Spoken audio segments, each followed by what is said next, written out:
there's so much music in this. And then of course, the first thing that pops in my mind is how does he get the rights to all this music?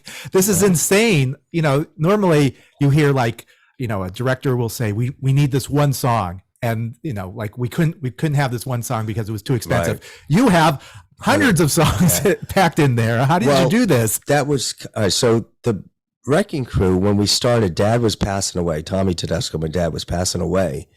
And I wanted to tell that story. And I knew I didn't have much time. And so I got my friends together, and basically in about a month or so, we sat them down at a round table at a studio and just started filming. I didn't know what I was doing. I mean, I knew what I wanted. I knew the beginning, the middle, and the end of the story, but at least I knew I wanted him in, you know, got him on camera. We were shooting film at the time. And he passes away, and then I started trying to shop it. I had a 14-minute piece.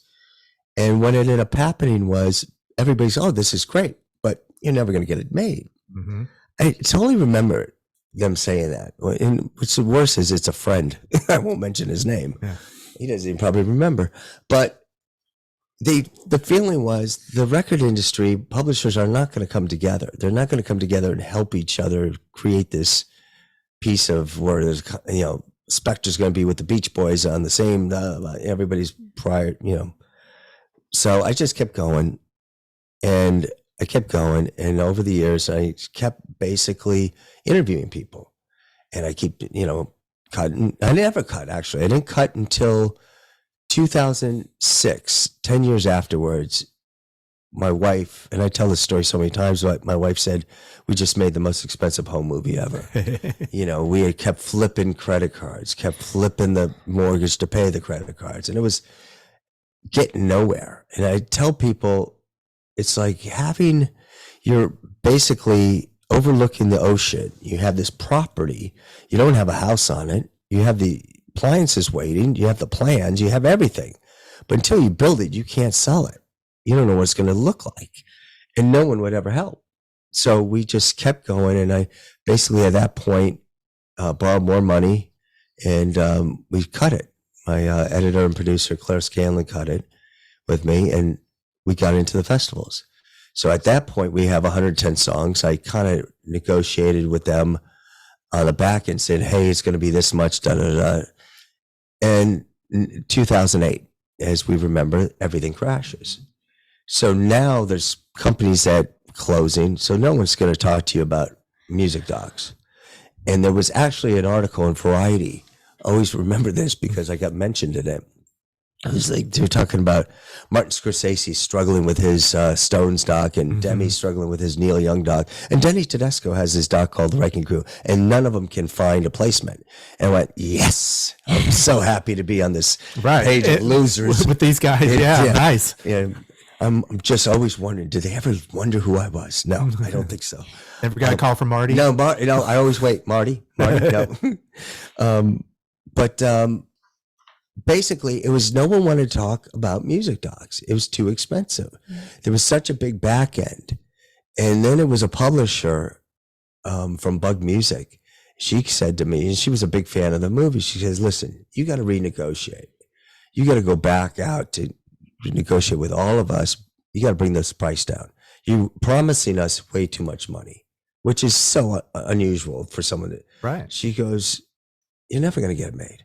I said, she goes, we figured out what I should ask for. And she signed off. She goes, all right, now go get all the others. So from 2010 all the way to the end, I had to basically go renegotiate with all the labels and the publishers and ask them for, you know, a better rate. Now at this point, I'm in this game for 12 years now. I'm starting to become a legend of a guy that never got his film out.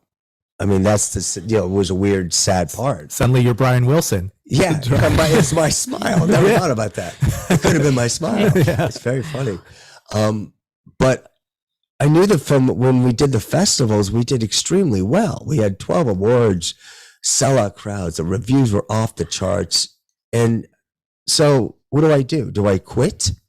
Just take the awards and put it next to my most inspirational trophy from football, high school? No. So because I put so much money into it, I thought I crossed a line. I got to go back out and try to raise more money to finish it so I could sell it.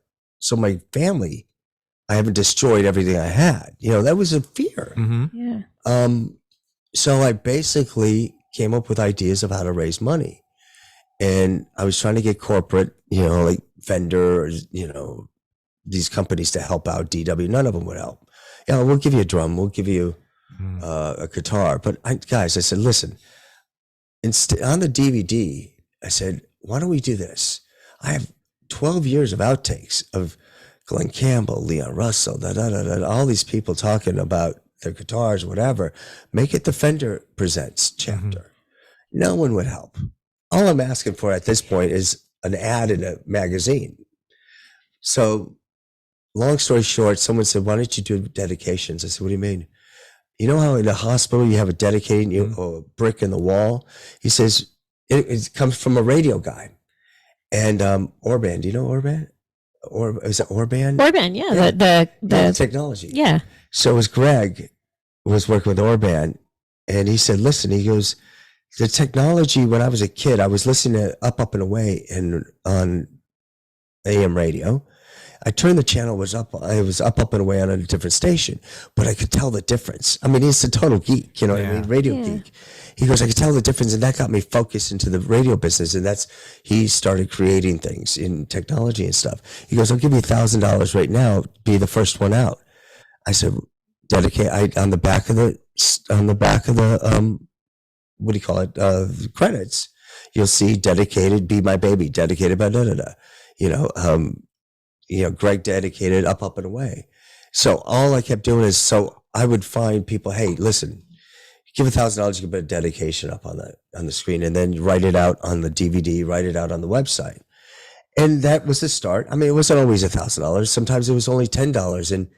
And if you were $1 to $99, I created a groupie level.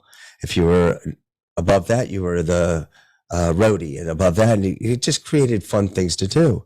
And I would go around the country and basically, you know, show the film to private screenings, in a sense, private. Anywhere but LA and New York, I was avoiding it here. And I would just find, you know, hey, I'll put your name up on the screen before the trailer, and I'll give you 6 tickets. You give me $500, $250. Long as I could raise money as I went along, I was able to pay off the publishing and the label. So every time I come back, sometimes I lose. You know, there was nothing worse than losing. You came back with nothing and you owed. Or I come back with $15,000 or $2,000 or $500. Every time I came back with money, I'd pay off something I could pay off. And never took a dime, obviously. I'd never be here. Would never have finished. So that's how I created that, you know, way of fundraising. That's incredible. That's very creative, and it was out of necessity, and you learn as you go along.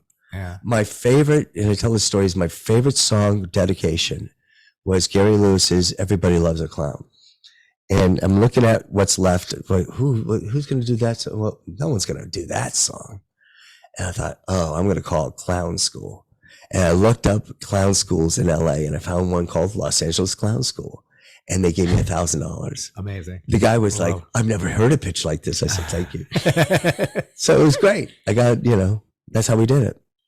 Just tenacity from Tedesco. Yeah. It's just tenacity. Yeah. It's what was it? Mark Maron was interviewing. He interviewed me once at the beginning stages, and he interviewed Herb Alpert, and my name came up, and Herb said, he's like a pit bull. He won't let go. Yeah. But that was the only way. That is a long time to go without, you know, a long time to it was 13 years? 19 years from the beginning to the end, you know, and it wasn't, I'm not a hero. It was just, I had no choice. Yeah. What am I going to do? Quit? And like I said, I was way in debt. Yeah. But the great thing is, and the labels and the publishers came around. Yeah. They become part of it. It's their business. Yes, we still have problems with some labels, you know, that are pain in the asses, or publisher that's a pain in the ass. I won't mention her name. But no, I mean, it's just, you know, there's being realistic. I mean, hopefully you give people a realistic, these aren't money makers. Documentaries, guys, we're not Taylor Swift docs. So it's good to know that they were I mean, no, they've been great. yeah.